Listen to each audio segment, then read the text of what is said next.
Alemanha na década de 1940.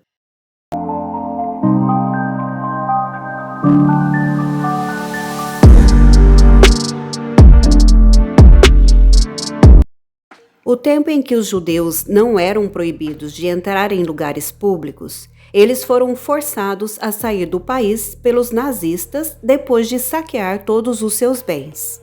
O tempo em que o Terceiro Reich estava no auge da desumanidade e quem estava controlando os acontecimentos era o inquestionável e principal líder da Alemanha, personificação do antissemitismo, Adolf Hitler.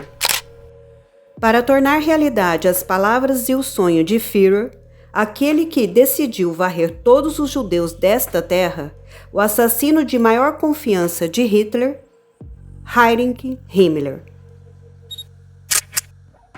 O principal arquiteto do Holocausto, que conduziu os primeiros pelotões de fuzilamento, aquele que foi chamado de o Coração de Ferro pelo mundo com medo, Reinhard Heydrich. Aquele que colocou óleo no fogo do racismo contra os judeus por suas propagandas, os acólitos mais próximos e devotos de Hitler, o propagandista Paul Joseph Goebbels. Assim, de todos os dados, as situações na Alemanha no início da década de 1940 estavam se preparando para um genocídio. Naquela época, havia um oficial militar que assumiu o papel-chave em todas as atrocidades contra os judeus. Nome: Tenente Coronel Adolf Eichmann. De acordo com a sua coordenação, apenas centenas de milhares de judeus são deportados em trens superlotados para campos de concentração e, de acordo com o seu comando, apenas milhares de judeus, incluindo crianças, adultos e idosos, são impiedosamente enviados para as câmaras de gás em pontos de matança como Treblinka. Finalmente, um dia, quando a cortina caiu para esta série de genocídios, o número de mortos de judeus inocentes foram de aproximadamente 6 milhões. A Era Negra, que o mundo não havia testemunhado até aquela data, chegava imediatamente ao fim. O Terceiro Reich nazista, que Hitler acreditava que sobreviveria mais de 1000 anos, entrou em colapso em uma bela manhã. A Segunda Guerra Mundial, que começou em 1939, estava chegando ao fim em 1945. Em 30 de abril de 1945, perdendo todas as esperanças, Adolf Hitler, junto com a sua esposa Eva Braun, cometeram suicídio em seu bunker, abrigo subterrâneo de Berlim, depois de comer cápsulas de cianeto e levar um tiro na cabeça. Depois de deixar os símbolos estelares do exército nazista e levar uma vida coberta, agindo como um soldado comum, Heinrich Himmler também comete suicídio tomando cápsulas de cianeto ao saber que seria preso. Seguindo Hitler, no mesmo bunker, Joseph Goebbels e sua esposa Magda Goebbels também cometeram suicídios depois de matar os seus 6 filhos. Reinhard Heydrich é assassinado na Tchecoslováquia. Mas Adolf Eichmann, um dos principais organizadores do Holocausto, escapou para a Áustria e depois para a Argentina, com a falsa identidade de lenhador. Lá, um novo nome, emprego, casa, amigos e família estava esperando por ele. Ele pensou em começar uma nova vida, levar uma vida normal e ter uma morte pacífica na Argentina, com o seu novo nome, Ricardo Klement. E acreditou que o tempo lavaria suas mãos pecaminosas com manchas de sangue de 6 milhões de judeus inocentes. Mas havia um grupo no mundo que não perdoaria as crueldades de Eichmann e discordaria de seus novos planos de vida.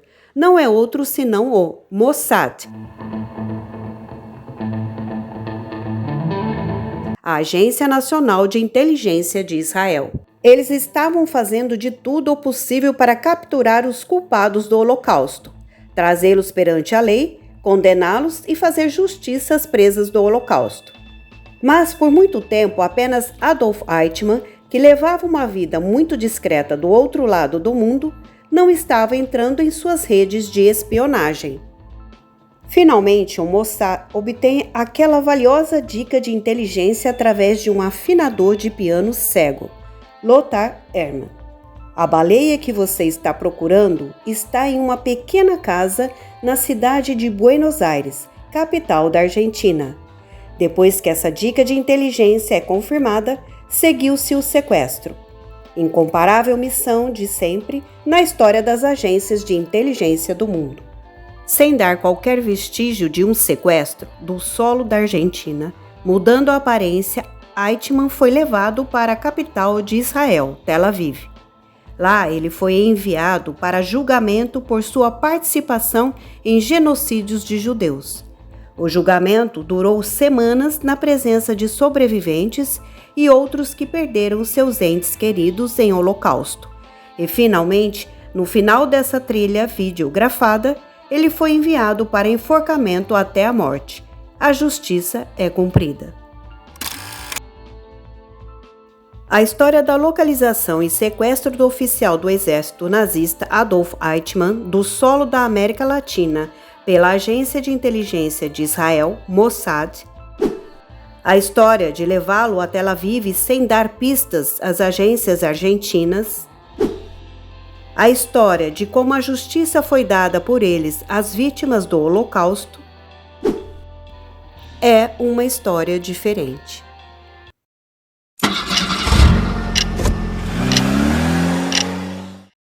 Olá! Antes de começarmos, todas as nossas histórias estão interconectadas. O vídeo detalhado que fizemos sobre Mossad está fixado no primeiro comentário. Aqueles que não assistiram, por favor, assistam e também se inscrevam para receber as notificações de novas postagens. Anote seus comentários valiosos, pois seu apoio é o nosso combustível. Você também pode comentar seus tópicos de interesse. Faremos o possível para trazê-los a você. Obrigada! Otto Adolf Eichmann nasceu em uma típica família de classe média em 19 de março de 1906, como o mais velho dos 5 filhos do crente protestante calvinista Adolf Karl Eichmann e Maria Eichmann em Solingen, uma província do noroeste da Alemanha. Na própria infância, ele perdeu a mãe e foi criado por sua madrasta Maria Zarzel. Ainda nesse período, Adolf e sua família se mudaram para a Áustria quando seu pai conseguiu um emprego como gerente comercial da Linz Tramway. Depois disso, Adolf foi criado e fez seus estudos na Áustria. Em 1932, Eichmann torna-se membro do Partido Nazista Austríaco e se junta à sua ala paramilitar Schutzstaffel, Esquadrão de Proteção. A incumbência de assassinar milhões de judeus passa por cima de sua cabeça em 1938, quando foi nomeado para o cargo de comandante do Centro de Imigração Judaica. Sentado nessa posição, ele coordena o lado logístico do genocídio judeu.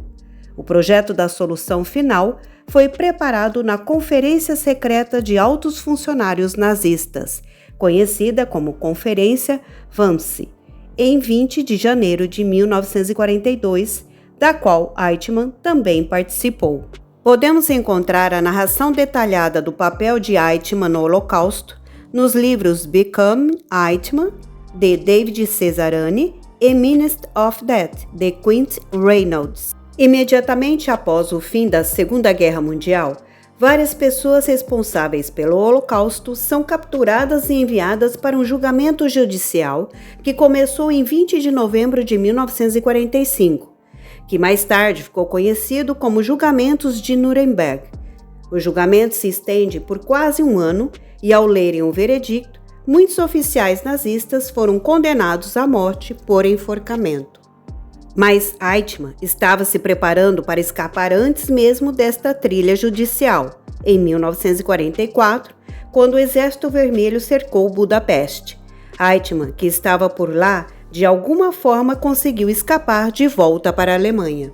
Na Alemanha, ele foi capturado pelo exército americano, mas os americanos não conseguiram reconhecer a baleia sob sua custódia. Eles enviaram Eichmann para campos de detenção com outros prisioneiros nazistas alemães. Em janeiro de 1946, Eichmann conseguiu escapar facilmente daquele campo que não tinha muita segurança, cautela ou previsão.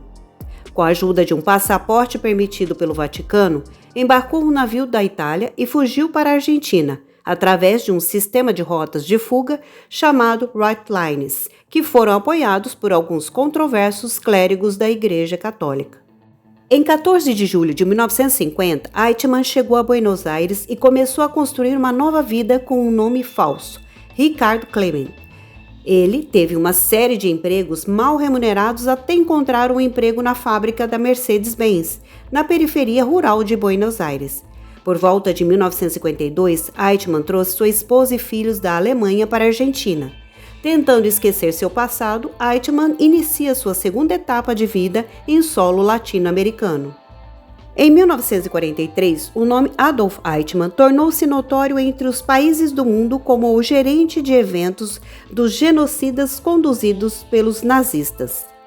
Jornalistas entrevistaram milhares de judeus alemães, húngaros e poloneses que escaparam dos nazistas e encontraram abrigo na Palestina. Todos eles foram entrevistados e em uma explicação detalhada das crueldades nos campos de concentração foi anotada. De acordo com uma lista de 500 nazistas envolvidos em genocídios, foi elencada. Nesta lista, o nome de Adolf Eichmann estava lá. Por todas essas razões, houve tentativas oficiais e não oficiais de encontrar Eichmann naquela época, mas era literalmente impossível rastrear Eichmann, que fugiu da Europa e levou uma vida isolada na Argentina. A contribuição do agente do Mossad, Zvi Aharoni, na captura de Eichmann foi crucial. Podemos ver a narração detalhada desta operação no livro escrito por ele, Operação Eichmann, a verdade sobre a perseguição, captura e julgamento. Mossad recebe sua primeira dica de inteligência sobre Adolf Eichmann, de Lothar Hehn, um afinador de piano cego. Uma mensagem secreta de Hehn foi enviada ao Mossad, alegando que ele sabia o endereço onde Eichmann morava. Em 1935, Hehn foi pego em flagrante com 90 marcos do Reich em uma operação de contrabando de moeda estrangeira para a França. Preso pela Gestapo e encarcerado no campo de concentração de Dachau sob suspeita de espionagem. Lá ele foi severamente maltratado e perdeu a visão devido a espancamentos. Em 1938, ele chega à Argentina com sua esposa e passa a viver em um assentamento alemão em Olivos, uma área metropolitana de Buenos Aires, sem revelar sua identidade judaica. Lá nasceu uma filha do casal Hermann. O nome dela era Sylvia Hermann. Um dia, Sylvia se apaixona por um garoto chamado Klaus Eichmann e eles começaram a namorar. Como sua vida amorosa continuava, Sylvia convidou Klaus para sua casa e o apresentou à sua família. Aí, no meio desta conversa, Klaus dá algumas referências antissemitas, sem saber que a família da namorada era judia e vítima do Holocausto. Ele fala criticamente contra os judeus e até diz que é muito triste que Hitler não teve tempo suficiente para acabar com todos os judeus do planeta. A família Hermann percebeu que não havia sotaque alemão nas conversas de Klaus e eles perguntaram qual o motivo. A resposta de Klaus a essa pergunta lançou a primeira semente de suspeita sobre ele na família Hermann. A resposta de Klaus foi assim: meu pai era um coronel do exército nazista durante a Segunda Guerra Mundial e nossa família teve que ficar continuamente na Polônia por muito tempo. É por isso que não tenho sotaque alemão. Alguns meses depois, Lothar Hehn e família mudaram-se de Olivos para Coronel Soares. Depois de se mudar de Olivos, Sylvia não consegue manter o relacionamento com Klaus Eichmann como era no passado. Embora eles estivessem em um relacionamento, Klaus não revelou muito sobre sua casa, pai, mãe e irmãos. Um dia, através de seu amigo comum, Sylvia conseguiu obter o endereço de Klaus e vai até a sua casa, número 4261, na rua Chacabuco, para lhe fazer uma surpresa. A mãe de Klaus, Verônica, a recebe na porta e diz que Klaus não estava, pois tinha ido trabalhar. Então Sylvia sentiu que Verônica estava tentando evitá-la o máximo possível. Naquele momento, um homem de meia idade, ligeiramente careca, com óculos, aparece lentamente do quarto. Vendo aquele homem, Sylvia começa uma conversa habilidosa e pergunta: "Este seria o pai de Klaus?" Depois de alguns segundos de incredulidade, ele balança a cabeça como a resposta: "É sim." Sylvia percebe uma sombra de medo e insegurança nos olhos daquele homem. Naquele dia, ela voltou para sua casa sem encontrar Klaus. No ano de 1957, no meio de um julgamento nazista em Frankfurt, o nome de Adolf Eichmann surge novamente. Ele busca atenção e ocupa seu lugar em jornais e mídia. Percebendo que a família de Hermann começou a desconfiar que o pai do namorado de sua filha, Klaus, fosse o mesmo criminoso de guerra que o mundo procura. O nome de Eichmann começa a aparecer no rótulo do notório fugitivo diário do jornal alemão Killen. Os comentários antissemitas de Klaus de quando ele visitava sua casa, seus bajuladores sobre os feitos de Hitler, a ausência de sotaque alemão em suas conversas, o estranho comportamento do pai de Klaus quando Sylvia visitou sua casa, Lothar Hermann começou a preencher as lacunas de dúvidas. De um jornal alemão que leu recentemente, Hermann obtém os detalhes de Fritz Bauer, um advogado de Frankfurt que se dedicou a levar todos os criminosos nazistas perante a lei e dar-lhes punições merecidas após uma trilha judicial. Lothar Hermann escreve para Fritz Bauer, narrando todas as suas dúvidas sobre o homem de meia-idade que morava na casa 4261 da rua Chacabuco. Naquela época, tanto a Agência de Segurança Interna Shin Bet quanto a Agência Internacional de Inteligência Mossad de Israel eram lideradas pelo espião-mestre Isser Harel. Fritz Bauer passa a dica de inteligência dada pelo cego, afinador de piano, para Isser Harel e, como resultado, os agentes foram enviados para a Argentina. Mas o primeiro relatório apresentado por eles foi que um poderoso oficial nazista de alto escalão como Eichmann não poderia viver sua vida em uma casa como aquela com instalações mínimas. Depois disso, em 1958, novamente, agentes do Mossad são enviados à Argentina, mas eles também deram um feedback igual aos seus colegas, ou seja, não haveria chance de confirmar que um oficial nazista tão influente viveria em uma casa abaixo de seu nível social, como na 4261, na rua Chacabuco.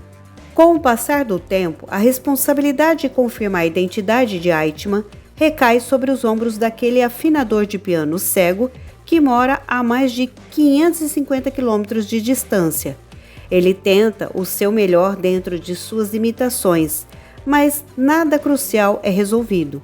Hermann não consegue a identidade atual de Eichmann, cartão ou suas impressões digitais. Além disso, uma dica de inteligência passada por Hermann estava errada.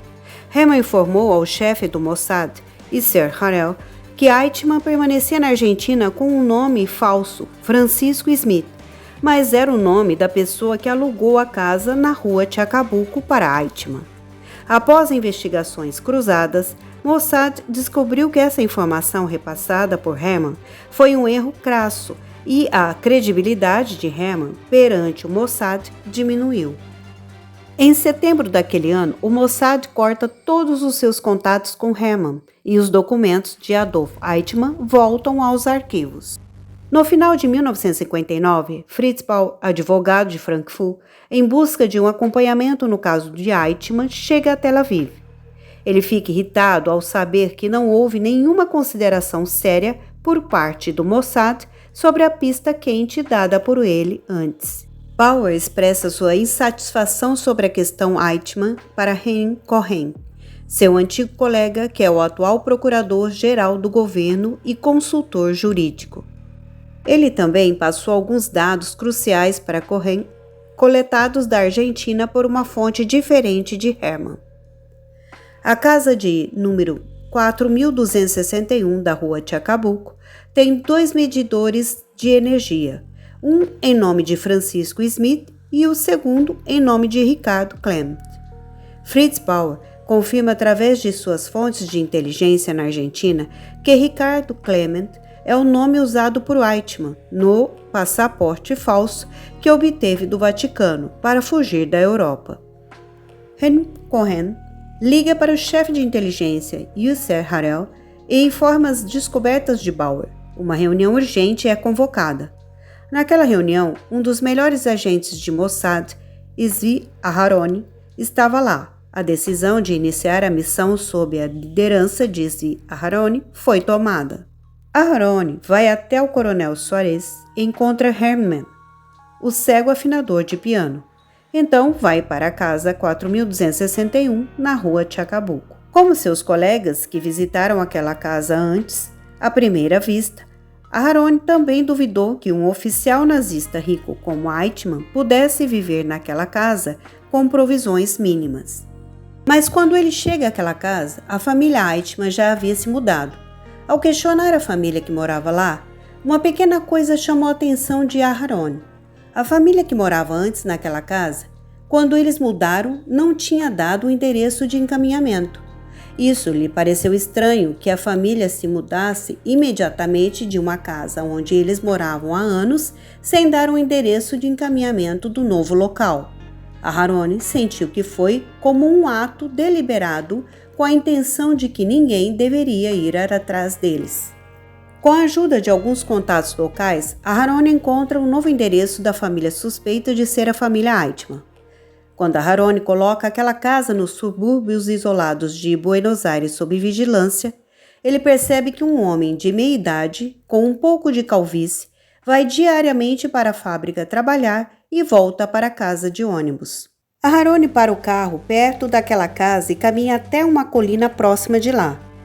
Parado ali, ele pode ver a casa, a estrada próxima a ela e seus arredores claramente através de um binóculo. Então, começa a observar a localidade e por volta das 19h40, um ônibus de número 203 de São Fernando chega e para no ponto perto daquela casa. Daquele ônibus sai um homem. O agente Zvi Aharoni confirma que é Adolf Eichmann. Depois dessa confirmação de identidade, Aharoni enviou aquela famosa mensagem para o quartel-general do Mossad, em Tel Aviv. The driver is red.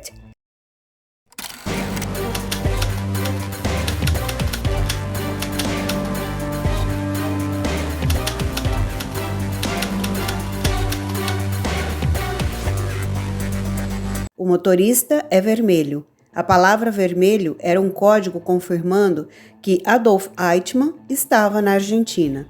A partir de então, a qualquer momento o Mossad poderia ativar a missão de sequestrar Eichmann. Mas não seria nada fácil porque não havia chance de obter apoio do governo argentino para o sequestro. De alguma forma, o governo argentino estava protegendo Eichmann sem deixá-lo ir para Israel. Então, para o Mossad, não existiria opção de apontar os fatos para o governo argentino e buscar sua ajuda. Novamente, no dia seguinte, também, Aharoni segue Eichmann. Ele embarca no ônibus 203 numerado. No momento em que entra no ônibus, entende que Eichmann está dentro dele e, de repente, o medo tomou conta da sua mente. Se o motorista do ônibus perguntasse algo, ele teria que responder com sotaque judeu. Daí poderia dar uma dica ao Eichmann de que o inimigo estava com o pé em sua sombra. Felizmente, o motorista do ônibus não perguntou nada a ele. Aharoni apenas pegou a passagem do ônibus, que era no valor de 4 pesos, e colocou no bolso. O ônibus estava quase cheio de passageiros. O único assento vago era logo atrás do assento de Eichmann. Aharoni toma aquele assento e, sentado a apenas alguns centímetros de Eichmann, sua mente cai em um loop de pensamentos. Um dos generais mais mortais do Terceiro Reich estava viajando com ele, cansado, velho, em um ônibus comum. Os rostos de seus entes queridos que perderam suas vidas no Holocausto vem à sua mente como a de seus parentes mais próximos, pai, irmãos, filhos. Assim, o mal sem coração, que enviou milhares de vidas para as câmaras de gás sem qualquer consideração de idade ou gênero, estava sentado à sua frente. Embora anos tinham se passado, de qualquer maneira ele o havia encontrado. Esse pensamento feliz o tirou daquele ciclo de perdas e tristezas. O pagamento por seus atos, dos quais Eichmann pensou ter escapado, agora estava olhando para ele do outro lado do mundo.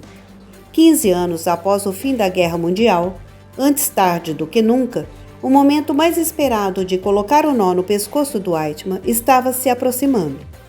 Embora ele corresse o risco de ser flagrado em sequestrá-lo, teria que esperar pacientemente. Eram pensamentos de Aharoni dentro daquele ônibus com um som de motor gaguejante. Semanas antes desse momento, foi exatamente quando Aharoni enviou o código de confirmação de que o motorista era vermelho. Chegava a Israel uma operação de sequestro clandestino chamada Operação Garibaldi. É ativada. Os agentes convocados pelo Mossad para participar desta missão têm uma especialidade. Todos foram selecionados a partir do critério daqueles que perderam o máximo de vidas de seus entes queridos por balas da polícia secreta da Gestapo Hitler, ou das famílias que sofreram e sobreviveram às duras crueldades dos campos de concentração. A equipe de sequestro foi formada, sem obter ajuda de agências governamentais ou usar instalações de um país como a Argentina. É muito difícil conduzir uma operação secreta sem ter nenhuma chance de atenção da polícia do país e de outros serviços de inteligência ou segurança. Para superar esses obstáculos, Mossad e Shin Bet fizeram grandes preparativos. Podemos obter os detalhes elaborados dessa preparação em Caçando o Mal, os criminosos de guerra nazistas que escaparam e a busca para trazê-los à justiça no livro escrito por Guy Walters. Imediatamente, semanas após a confirmação de mensagem de Aharoni, vários agentes de Mossad em perfis falsos começaram a pousar no solo da Argentina. Nesse grupo, diferentes recursos como comandos treinados, agentes de logística, especialistas em falsificação de documentos, estavam lá. Todos eles viajaram de Israel, visitaram diferentes países, desembarcaram em diferentes aeroportos da Argentina, em diferentes horários e chegaram à cidade de Buenos Aires. Alugaram diferentes casas seguras em diferentes partes da cidade. E, finalmente, chegou o dia mais esperado. Em 11 de maio de 1960, em um esconderijo, acompanhado de outros 3 agentes, Zvi Aharoni dirige um carro e outro carro de escolta de segurança com 3 agentes o seguia.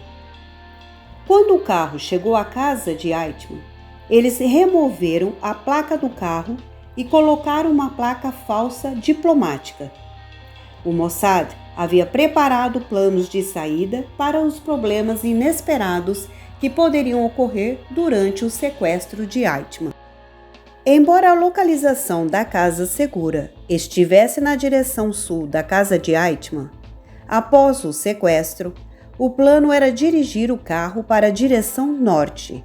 Então, se por acaso alguém visse o sequestro, eles informariam a polícia e os direcionariam para o norte. Na suposição de que a polícia argentina os estivesse perseguindo, os 2 carros dos agentes seriam levados para uma estrada secundária.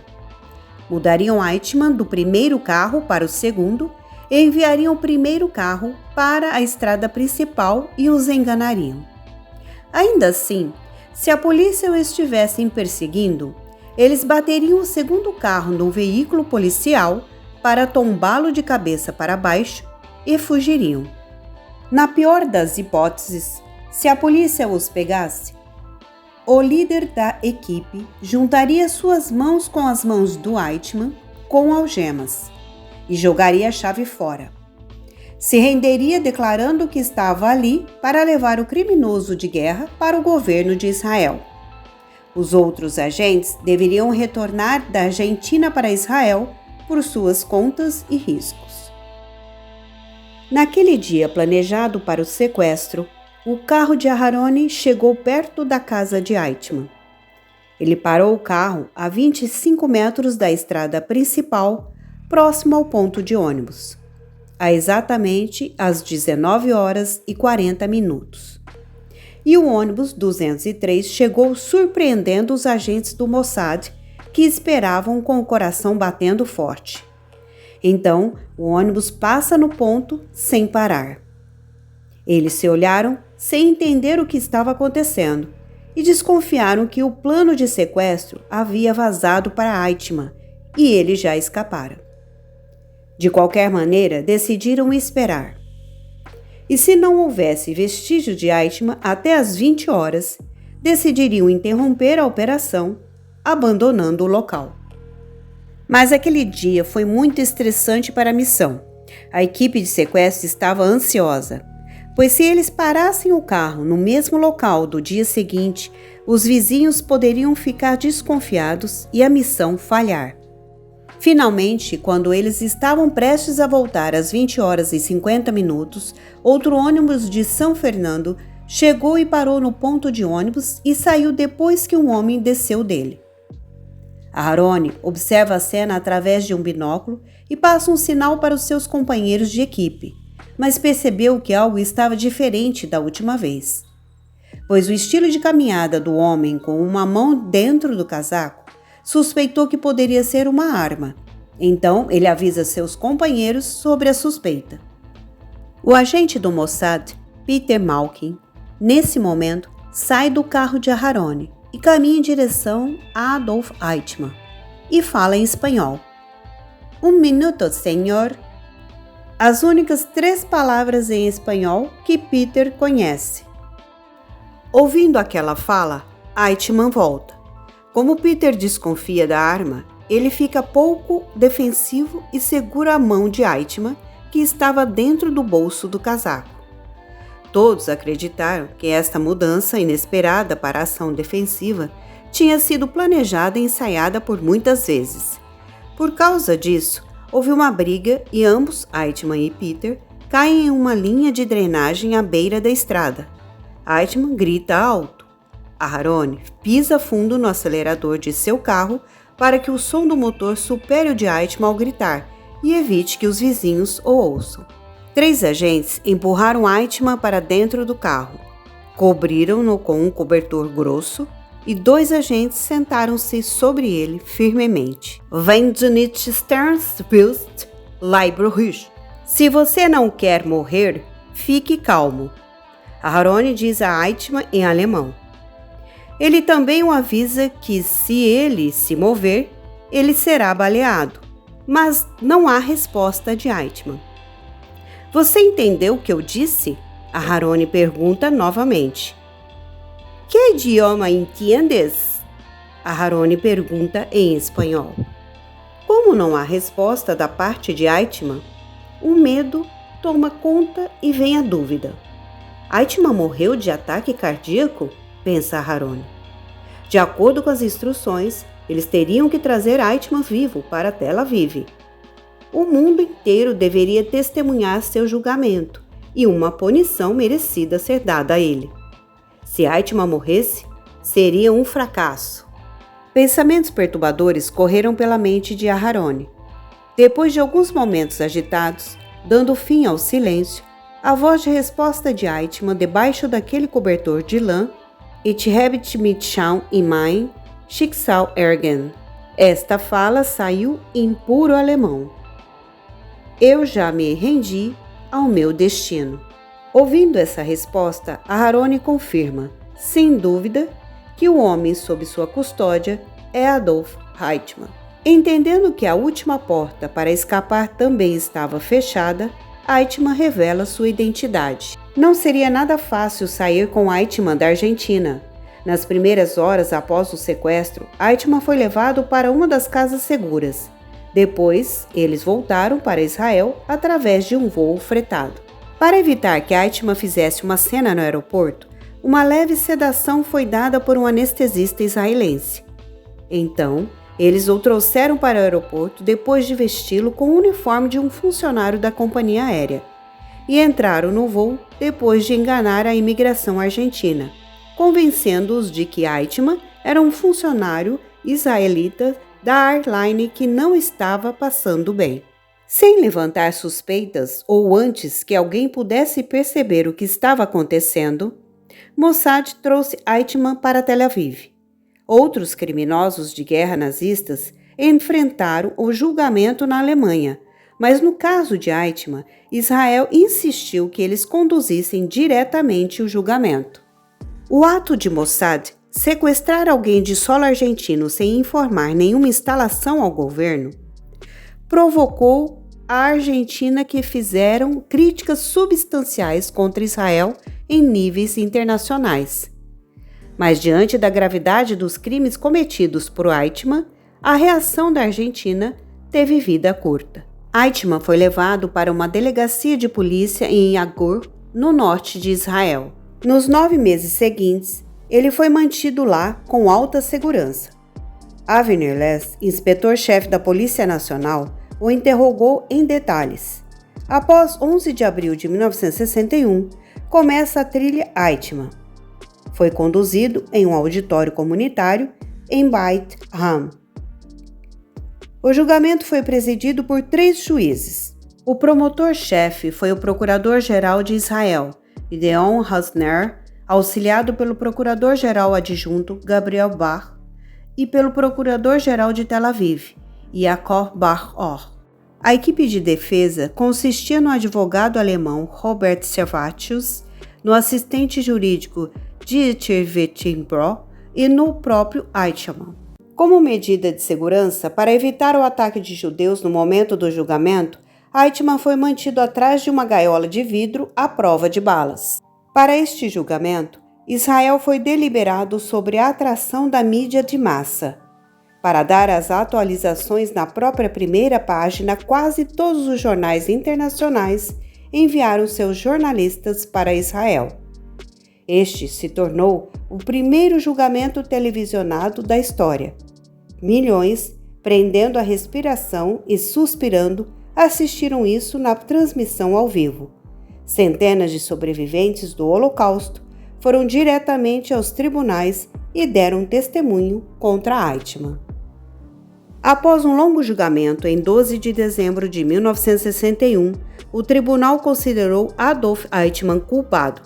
A acusação pôde provar claramente, sem qualquer dúvida, que Eichmann foi responsável pela logística cruel de enviar judeus para campos de concentração.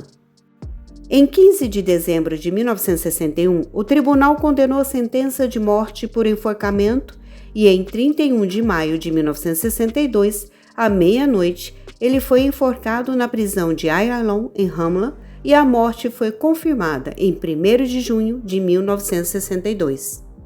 Quando ocorre uma guerra, é comum que haja morte em ambos os lados. Às vezes, os infelizes civis também se tornam seus danos colaterais. Mas os genocídios de judeus que ocorreram na Segunda Guerra Mundial não podem ser justificados na marca de morte comum em guerras.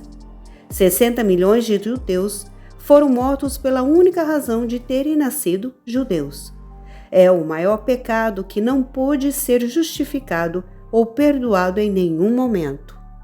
A justificativa da parte de Eichmann para seus atos também foram historicamente famosa. Ele apenas obedeceu à ordem dada por oficiais superiores. Ele não tinha opiniões ou interesses próprios. E oficiais sob o comando de Hitler não tinham o direito de tomar decisões próprias. Eles deveriam apenas obedecer às ordens dele. Quando Adolf Hitler chegou ao poder, uma mulher judia, analista política e jornalista, chamada Hannah Arendt, que deixou a Alemanha, posteriormente relatou o julgamento de Eichmann para o The New Yorker. Após esta reportagem, ela escreveu um livro famoso chamado Eichmann em Jerusalém, um relato sobre a banalidade do mal. Nesse livro, ela descreveu Eichmann como um mal indefeso. Ela também apresentou um debate controverso, declarando a banalidade do mal. É uma tarefa hércula conduzir um evento terrível como o Holocausto. Muitos trabalhos de rotina devem ser feitos como parte dele. Por exemplo, trabalhos de papel, reservas de trem, comida, outros arranjos de transporte. Quando muitos trabalhos comuns acontecem sob um governo autocrático, mais tarde, nestas pequenas obras organizadas, podem levar pecados em grande escala. Ainda é uma questão e assunto para um debate controverso que Adolf Eichmann é apenas uma ordenança de Hitler ou um lobo cruel que desfrutou de cada gota de sangue judeu. Temos que manter uma coisa em mente. Sempre que o poder de um país se concentra nas mãos de uma única pessoa, existirá outro Eichmann e as histórias serão repetidas. Apenas haverá mudanças de data, hora e nome.